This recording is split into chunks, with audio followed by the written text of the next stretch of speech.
Hello friends. तो welcome to KNS classes. और आज हम जनरल साइंस फिजिक्स का लेक्चर नंबर 06 लेके आए हैं और ध्वनि का ये पार्ट नंबर 3 है। ठीक है, तो ध्वनि के इससे पहले 2 लेक्चर हम कवर कर चुके हैं जिसके अंदर हमने ध्वनि क्या है और उसके अभिलक्षणों के ऊपर बात की है। ठीक है, जैसे तारत्व है, गुणता, तो ये प्रबलता वगैरह इन पे बातें की थी। तो आज हम लेके आए हैं ध्वनि तरंगों का आवर्ती परिसर। ठीक है, ध्वनि तरंगों का आवर्ती परिसर यानी ध्वनि को आवर्ती परिसर के आधार पर कितने भागों में बांटा गया है, उन भागों को हमें पढ़ना है आज। ठीक है, तो नॉर्मली देखो जो ध्वनि के जो आवर्ती परिसर है उसके आधार पर ध्वनि को 3 भागों में बांटा गया है। एक है अवसर्व्य तरंगे यानी इंफ्रासोनिक वेव्स, सेकंड है वो है आपके सर्व्य तरंगे यानी कि ऑडिबल वेव्स, और थर्ड है वो आपके परासर्व्य तरंगे यानी अल्ट्रासोनिक वेव्स। तो इन तीनों के ऊपर हमें बात करनी है। तो नॉर्मली हम क्या करेंगे, तीनों की सबसे पहले डेफिनेशन बता देंगे और फिर उसके जो कुछ एक के उपयोग है और एप्लीकेशन पार्ट है वो भी हम आपको साथ में बता देंगे। तो नॉर्मली अपना यही लेक्चर है वो लास्ट में समाप्त होगा। तो ज़्यादा हम किसके ऊपर बात करेंगे, ज़्यादा करेंगे एक तो सबसे पहले जो अवसर्व्य तरंगे हैं, जो इंफ्रासोनिक वेव्स है, पहले उनके ऊपर बात करेंगे। और जो ऑडिबल साउंड है वो तो देखो हम नॉर्मली बोलते हैं वही है और कुछ नहीं है। ठीक है, उसके ऊपर ज़्यादा बात नहीं करेंगे। और फिर हमें सबसे ज़्यादा बात करनी है परासर्व्य तरंगे, जो अल्ट्रासोनिक वेव्स होती हैं उनके ऊपर बात करनी है। ठीक है, तो चलिए आज का लेक्चर शुरू करते हैं। जिस स्टूडेंट के पास इस पर्टिकुलर लेक्चर के नोट्स नहीं है तो वो जाके डाउनलोड कर सकता है, जिसकी लिंक डिस्क्रिप्शन बॉक्स के अंदर गिवन है। तो चलिए आज का लेक्चर शुरू करते हैं। सबसे पहले हम देखते हैं अवसर्व्य तरंगे। ठीक है, क्या है अवसर्व्य तरंगे, जिसे इंग्लिश में इंफ्रासोनिक वेव्स बोला जाता है। इंफ्रासोनिक वेव्स, तो देखो ये क्या है इंफ्रासोनिक वेव्स। हमें क्या करना है, आवर्ती परिसर के आधार पर तरंग, जो ध्वनि तरंग है उसका बंटन करना है। तो सबसे पहले देखते हैं कि इसका आवर्ती परिसर क्या है। तो इसका जो आवर्ती परिसर है वो होता है 20 हर्ट्ज से नीचे का, 20 हर्ट्ज से नीचे की तरंगे। तो 20 हर्ट्ज से जितनी भी नीचे तरंगे होगी तो वो किसके अंदर आएगी, इंफ्रासोनिक वेव्स के अंदर आएगी। ठीक है, यानी कि अवसर्व्य तरंगों के ऊपर आएगी। तो 20 हर्ट्ज बोले तो देखो जो फ्रीक्वेंसी हमने पढ़ाई थी आवर्ती, तो वो आप जरूर से पढ़े आए, तभी आपको ये समझ में आएगा कि 20 हर्ट्ज यहाँ पे है क्या। ठीक है, 20 हर्ट्ज है आपकी आवर्ती है। ठीक है, क्या है आवर्ती। तो आवर्ती देखो हम एक बार यहाँ पे आपको समझा देते हैं। जैसे मान लो कि मेरे पास यहाँ पर समय है। ठीक है, यहाँ मैं क्या ले रहा हूँ, समय ले रहा हूँ, और यहाँ पर मेरा एम्पलीट्यूड है। ठीक है, आयाम है। तो अब यहाँ पे जैसे मान लो मेरे पास ये एक वेव बनी है, इस प्रकार से एक तरंग बनी है। ठीक है, तो ये तरंग देखो 1 सेकेंड के अंदर कितने दोलन कवर करती है। जैसे मान लो ये होता है एक दोलन, इतना एक साइकिल, ये होती है हाफ साइकिल, ये एक साइकिल, ये होती है हाफ साइकिल, ये होती है एक साइकिल।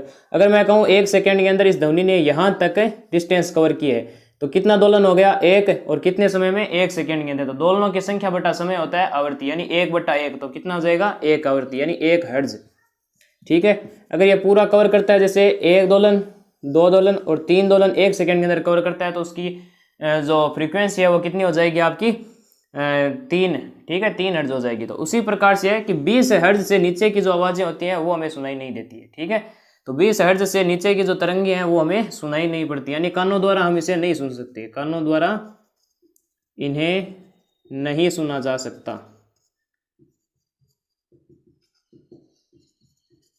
देखो मनुष्य तो इनको सुन नहीं सकता, परंतु कुछ एक जानवर भी होते हैं जो इन्हें सुन सकते हैं, इसे महसूस कर सकते हैं, इनका उपयोग भी करते हैं।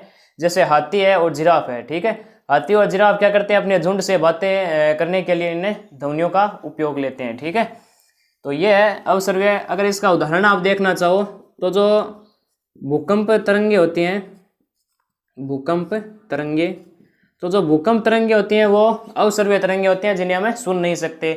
और एक जो हृदय तरंगे होती हैं, जो हमारे हृदय से आवाज़ें निकलती है, हृदय तरंगे, वो भी हमें सुनाई नहीं देती है। ठीक है, तो भूकंप तरंगे और हृदय से निकलने वाली जो तरंगे होती हैं, जो हृदय जब धड़कता है तो उसकी आवाज़ भी हमें सुन नहीं सकते, तो वो क्या होती है 20 हर्ट्ज से नीचे की आवृत्ति रखती है।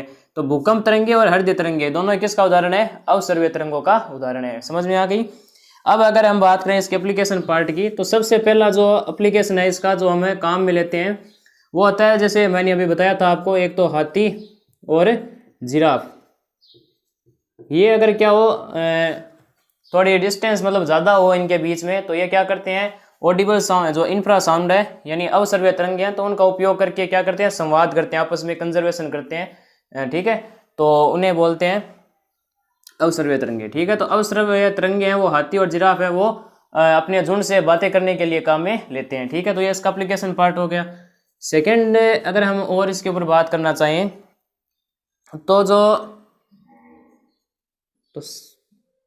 तो सेकेंड है वो है ज्वालामुखी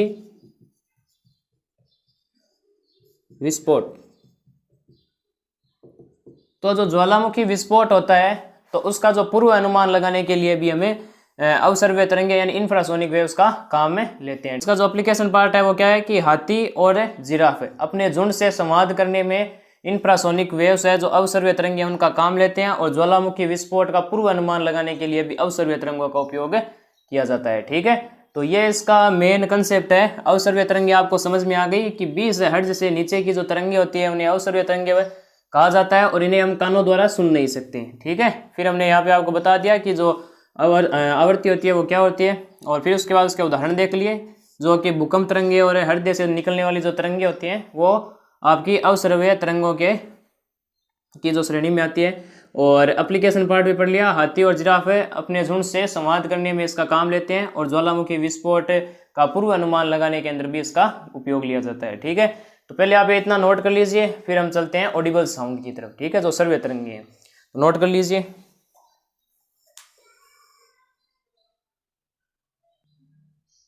तो नेक्स्ट जो अपना सेकंड ध्वनि का पार्ट है वो है सर्वय तरंगे, ठीक है। क्या है, सर्वय तरंगे, जिसे इंग्लिश में ऑडिबल साउंड बोला जाता है, ठीक है, ऑडिबल साउंड या फिर वेव बोल दो, एक ही बात है, साउंड भी वेव का ही पार्ट है।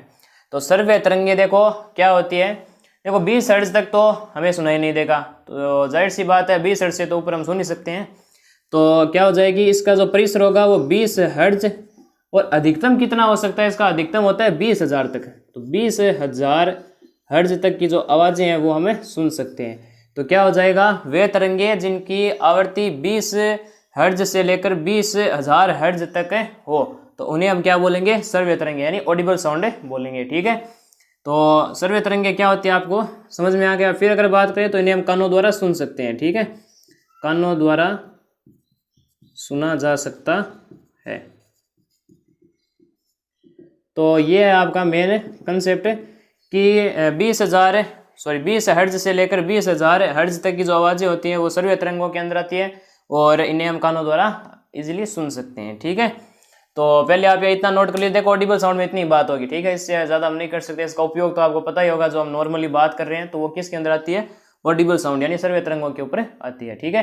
तो पहले आप ये इतना नोट कर लीजिए। फिर हमें लास्ट टॉपिक है जो बहुत बड़ा ही इंपॉर्टेंट है, उससे मतलब कंपटीशन में भर भर के क्वेश्चन आते हैं, ठीक है। तो उसके ऊपर हम चलते हैं। तो पहले आप ये नोट कर लीजिए। अब जो अल्ट्रासोनिक साउंड है वो हम इतना बेस्ट समझा देंगे आपको कि आप कभी नहीं भूलोगे, ठीक है। पहले आप इतना नोट कर लीजिए, फिर हमें आगे चलते हैं। तो कर लीजिए।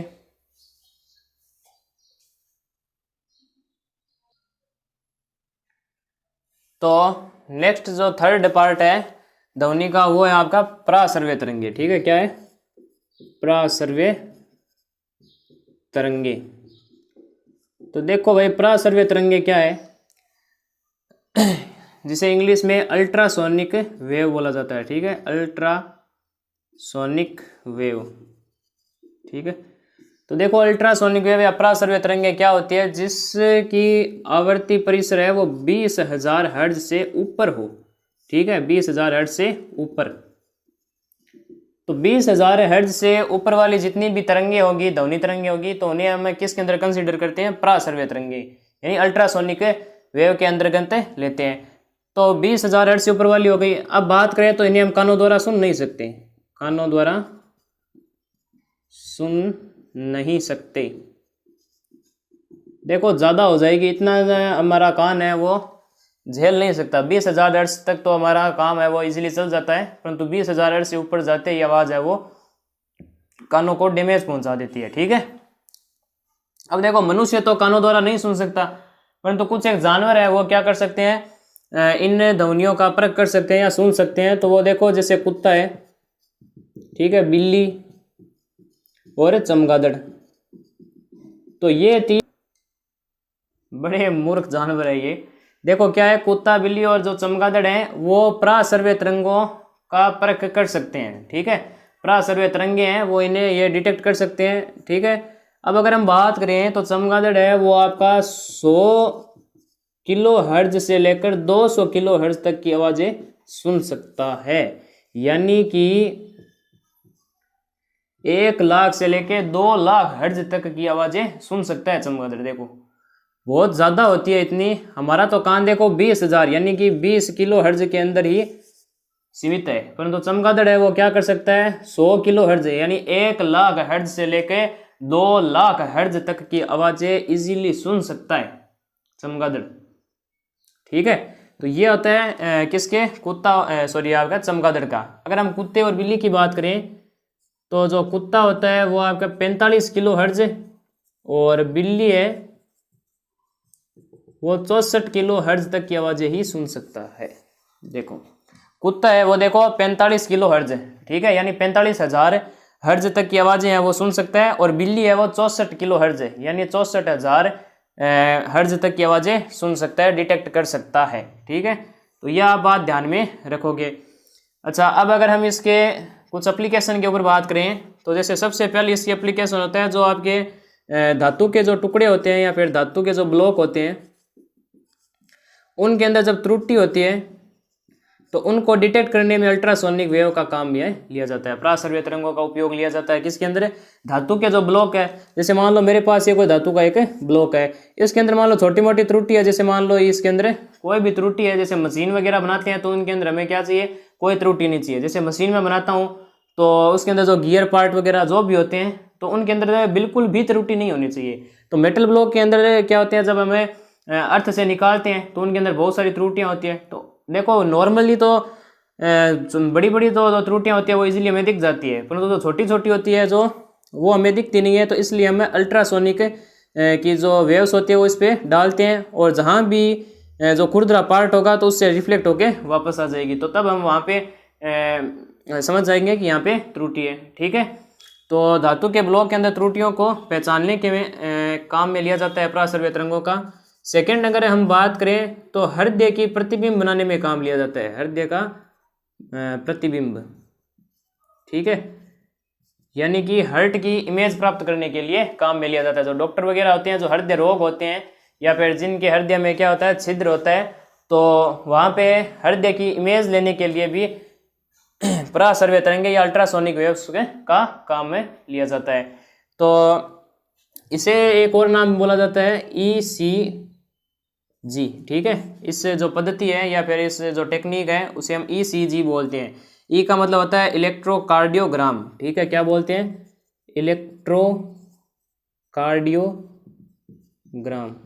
ठीक है, इलेक्ट्रोकार्डियोग्राम होता है। और जो थर्ड है वो हम आपको बता दें कि जो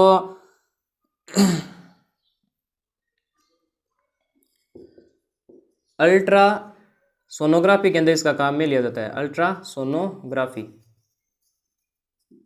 तो अल्ट्रासोनोग्राफी जैसे किडनी है, ठीक है, किडनी या फिर जो भी फेफड़े हैं तो उनकी जो इमेज लेते हैं तब हमें प्रासर्वे तरंगों का उपयोग लेना पड़ता है, और उसे हम क्या बोलते हैं, अल्ट्रासोनोग्राफी। तो अल्ट्रासोनोग्राफी के अंदर क्या होता है, किडनी या फिर फेफड़े हो, ठीक है, या फिर अंदर के जो भी ऑर्गन्स हैं उनको देखने के लिए या फिर उसकी इमेज प्राप्त करने के लिए हमें प्रासर्वे तरंगों का उपयोग लेते हैं। ठीक है, जिसे अल्ट्रासोनोग्राफी कहा जाता है। तो चौथे नंबर पर अगर हम बात करें जो किडनी है, तो किडनी के अंदर क्या होता है, आपने नाम सुना होगा पथरी। ठीक है, यानी छोटे छोटे कंकर होते हैं वो क्या होते हैं किडनी के अंदर उत्पन्न हो जाते हैं, तो वहाँ पे फिर क्या होता है उसके आसपास है वो मांस इकट्ठा होने लग जाता है, तो उन्हें नष्ट करने के लिए या फिर जो पथरी है उसे हटाने के लिए प्रासर्वे तरंगों का उपयोग लिया जाता है। तो प्रासर्वे तरंगें क्या करती है कि उन जो भी पथरी है उसे तोड़ने के लिए किसका उपयोग लिया जाता है, प्रासर्वे तरंगों का उपयोग लिया जाता है। समझ में आ गई? तो कितने उपयोग हो गए आपके, 4। फिर 5वें नंबर पर अगर हम बात करें तो ऐसे पार्ट्स जहां पर हमारी पहुंच नहीं हो सके तो वहां पर सफाई करने के लिए भी अल्ट्रासोनिक वेव्स है यानी प्रासर्वे तरंगों का उपयोग लिया जाता है। समझ में आ गई? जैसे कि कोई भी मशीन पार्ट है जहां पर हम सफाई नहीं कर सकते तो वहां पर हमें अल्ट्रासोनिक या फिर जो प्रासर्व्य तरंगे होती हैं उनका उपयोग लेते हैं, तो उनकी सहायता से क्या होती है, वो जगह होती है वो साफ कर सकते हैं हम इजीली। ठीक है, तो ये है 5 इसके एप्लीकेशन पार्ट है जो हमने आपको बता दिए हैं। ठीक है, पहले आप इन्हें नोट कर लीजिए। तो नोट कर लिया, पूरा लेक्चर आपको समझ में आ गया होगा। ठीक है, तो अगर नहीं भी है तो एक बार फिर से देख लें ताकि आपको और मतलब मजबूत हो जाए वो टॉपिक। वहाँ से अगर कोई भी सवाल आता है तो आप इजीली हल कर सकें। ठीक है, तो भाइयों देखो यहाँ पर जो ध्वनि के जो परिसर के आधार पर हमने टाइप्स पढ़े हैं तो आपको पूरा कंप्लीटली समझ में आ गया होगा। ठीक है, और अपना जो नेक्स्ट लेक्चर रहेगा वो रहेगा इको पे। ठीक है, किस पे रहेगा, इको पे यानी गूंज। ठीक है, तो उसके ऊपर हम नेक्स्ट लेक्चर बनाएंगे। तो तब तक के लिए पढ़ाई करते रहें। जय राजस्थान, लव यू।